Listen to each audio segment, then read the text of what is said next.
We have been waiting for this for over a year, and my goodness, I am so ready to cruise again. P&O Cruises have announced their summer itinerary. There are a few things in there that even I didn't expect, and there's one thing that means that I won't be on one of these early itineraries as much as I want to be. It was a couple of months ago here in the UK that we started to hear rumours about British Isles cruises starting up in summer. P&O Cruises, Princess, Cunard, MSC have all said that they're planning on doing cruises this summer, and we now have some real information. We have real itineraries and real prices about the cruises that are going to happen for P&O Cruises. If you'd asked me a couple of months ago what cruise will be the first cruise for people from the UK, I would have bet good money, a lot of money, on the fact that it would be a cruise to nowhere, cruising from Southampton, maybe 2 or 3 nights. I thought it would be really short cruises to nowhere. All of the itineraries that have come out for summer of 2021 from P&O Cruises are cruises to nowhere. None of them have ports.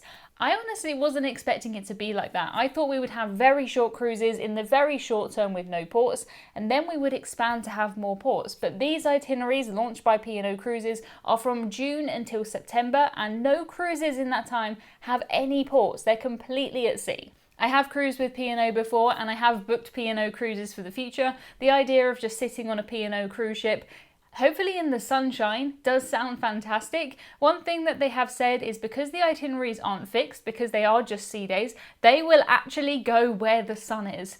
We could have sunny weather here in the UK, but you could also get a week worth of rain. I did take a British Isles cruise and we were very, very lucky with the weather. We saw glorious sunshine, but sunshine is never guaranteed in Britain, never guaranteed. But I love the idea that they will try and follow the sun.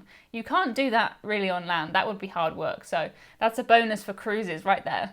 P&O have decided to launch itineraries with Britannia and Iona. I cruised on Britannia to Norway. It was fantastic, if a little rainy. And Iona was supposed to launch last year, but just because of bad timing, she's pretty much spent her first year just waiting to sail again. I was thinking that they wouldn't want to use Iona in case anything went wrong, and they've got their most exciting maiden voyage of this cruise ship. Hopefully, because this cruise is just cruising around Britain, nothing should go wrong with it. Everything should be completely tickety boo.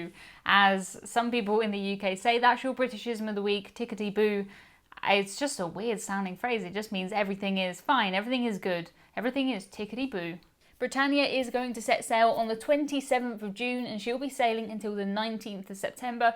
At the moment, when we get to the 19th of September, the cruises should just resume as normal, but I think only time will tell what happens beyond these cruises. It's exciting to have these cruises. Let's just focus on these for now.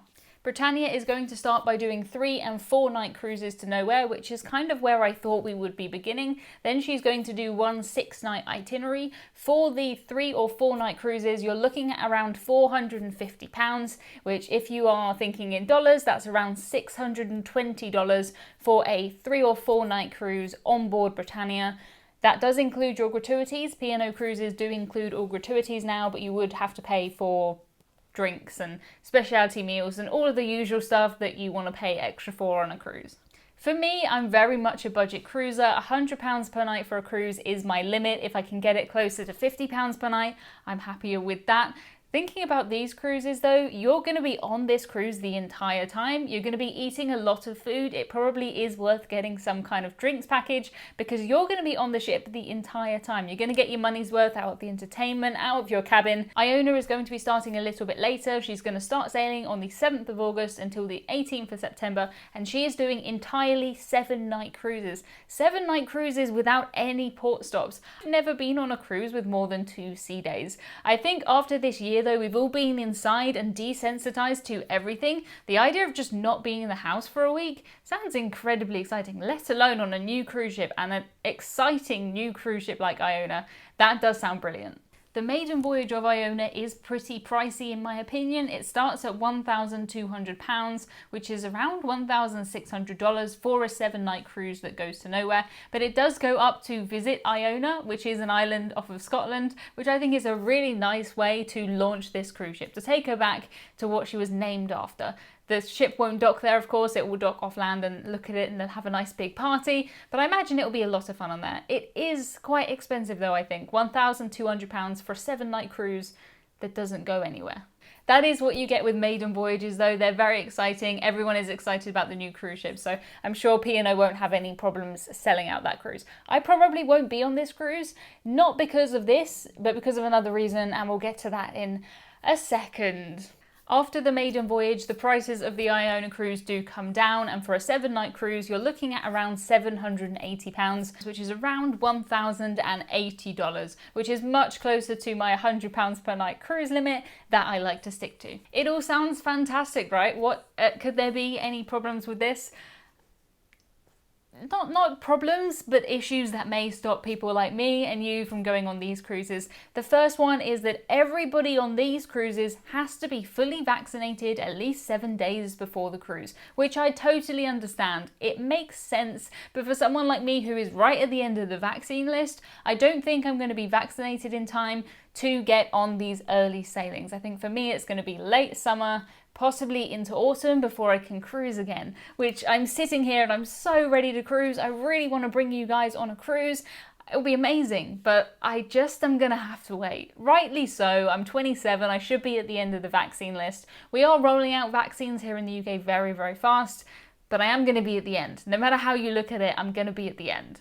Proof of your vaccination will need to be shown at boarding. At the moment, they haven't said how they're going to want that proof shown. I know they do give you little cards when you're vaccinated, but not everybody gets the cards, and they don't want to put a burden on your medical records. And it's quite confusing, but P&O will come up with something before these cruises happen, and you will have to show that before you board the cruise ship. If you can't prove it, you will not be allowed on these cruises at all. No leeway on this, no vaccine, no cruise. This is just for the initial 3 months of summer itineraries that you need a vaccine. If you book a P&O cruise after that, they're not requiring vaccines at the moment.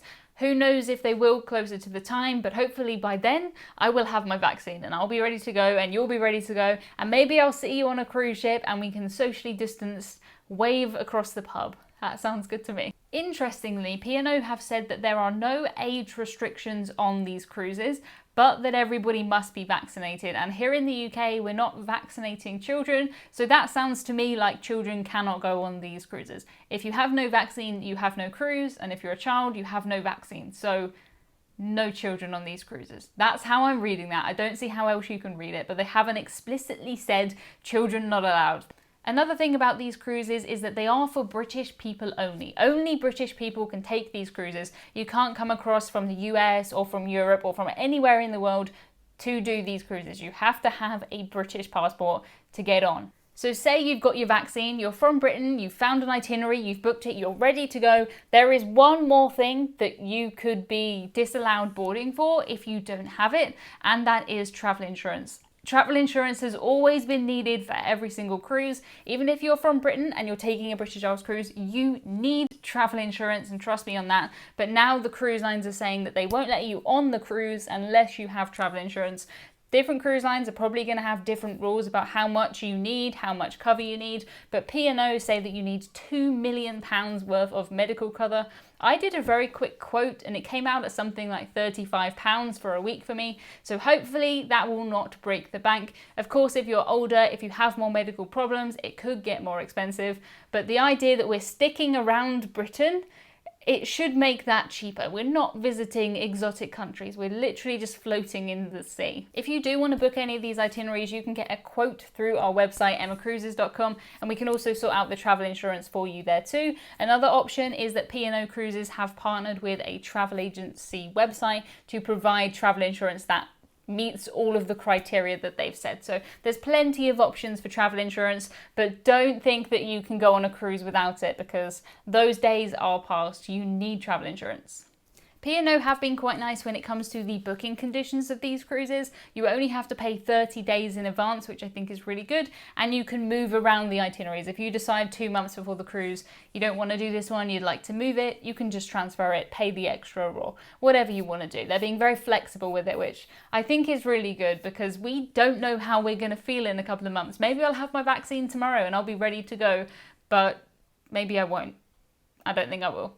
It sounds so amazing to be on a cruise right now, but I don't think I'm going to be rushing out to book a P&O cruise because I already have 2 P&O cruises booked. I did have a look at the top cruise lines when it comes to COVID cruising, and this was my favourite pick. I'm still looking out for that favourite cruise line and hoping to cruise with them in summer, so make sure you watch this video next.